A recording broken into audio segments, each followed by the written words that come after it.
Well, it's time to listen to this Denzel Curry's Zoo. Let's go ahead and check it out.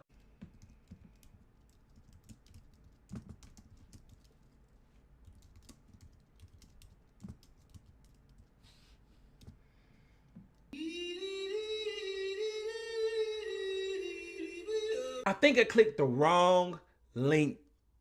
Let's go ahead and try this again. Motherfucker.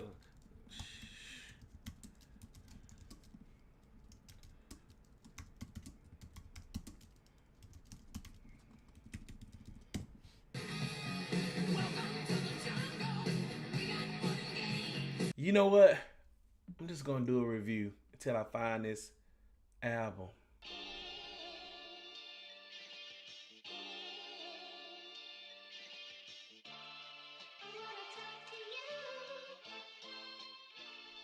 Yo, what up? It's your boy Black with Black TV. We'll give you reviews and hip hop news. And today I'm doing a review on Denzel Curry's brand new album, Zoo. But first, don't forget to hit subscribe to Black TV for more reviews and more reactions. Hit that like button, and in the comment section below, tell me what's your favorite Denzel Curry album, song, or whatever, because this is my first time actually listening to a whole Denzel Curry project. So in the comments below, tell me what's your fave, what's your least favorite. And with that being said, let's go ahead and get into Denzel Curry Zoo.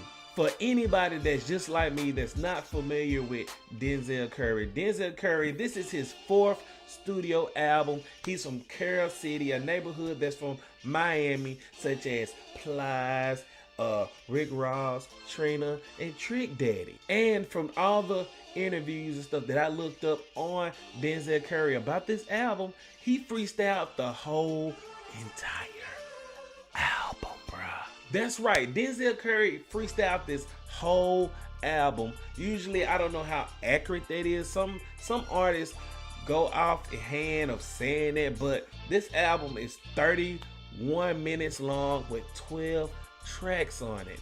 Yeah, 12 tracks. You guys know exactly how I feel about long albums, and this album, I think personally, is perfect for its length. And after listening to it, it's perfect. It's the perfect length for what it is. But let's go ahead and get inside the cover. The cover is him leaned up on a car, you know, this poster there. I will imagine that jersey is kind of symbolic to him, but it's a pretty plain, you know, plain album cover. You know, it's got the Miami colors, you know, green and orange. So, you know what I'm saying? But for real though, you know, this album really resembles, you know, him missing home and him being in Carol City or whatnot. And you can hear it through this whole album, but yeah. So let's go ahead and get into my likes. What I really love about this album is the lyrical content. Like, even though, just like I told you before, he's talking about missing home and all the stuff, him going back reminiscing on this whole album. Just like on track 1, this the intro. The intro is hard, bro. Zoo, which he said, the pen and the pad is the middleman if you already know what you're going to say. Bars. Basically right there, you know what I'm saying? It solidifies. He's freestyling, bruh. He's freestyling. And he also said on Zoo, M's all on my belt. I'm feeling like Majin Buu. Pocket full of ivy and you know the face is blue. Bars. If you don't know who Majin Buu is, this guy right here is a character on Dragon Ball Z, and basically in the interview he says that he grew up watching Dragon Ball Z.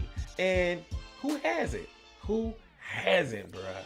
And I like the fact that him and XXXTentacion was very close friends. He said in an interview that him and XXXTentacion was living together. Actually, X was living with him, and he also shouted him out on a couple of songs on his album. Like on track 3, Wish, he said it's R.I.P. X and R.I.P. Trey, which is his cousin. I'ma do it for my dog. That's all. This is for all my G's. And he also said, shouting him out on track 6, Speedboat, saying, Put the mask on like a luchador. My dog didn't make it to 21, so I gotta make it past 24. Bars. Like, if you didn't know, Extentacion, he died at 21, which is very sad. RIP Extentacion. But you know what I'm saying? That's the cool little fact that I found out about both of them. And what I also like about this album is that the transitions on this album is hard. It's incredibly, like, it's like cake to my ears, bruh. Who doesn't like cake? Like on track 4, Birds, in the beginning, I like, you know, the beat is kind of really off. I can't even think of a complicated word for that. But in the beginning of the song, I like how it switch up and transitions to it. And on track 7, Bushy Interlude, you know what I'm saying? The whole half of the album is like hype, hype, hype. And then when you get to this song, it mellows out and everything. Just like takes a nice little pause. And it's like a smooth little track. And I love that. But let's go into my favorite track. My favorite song is track 6, Speedboat. Me personally, I think track 6, Speedboat, is the hardest beat and flow on the entire album, bro. Like, I love the line when he says, "Have your money up before you go to war."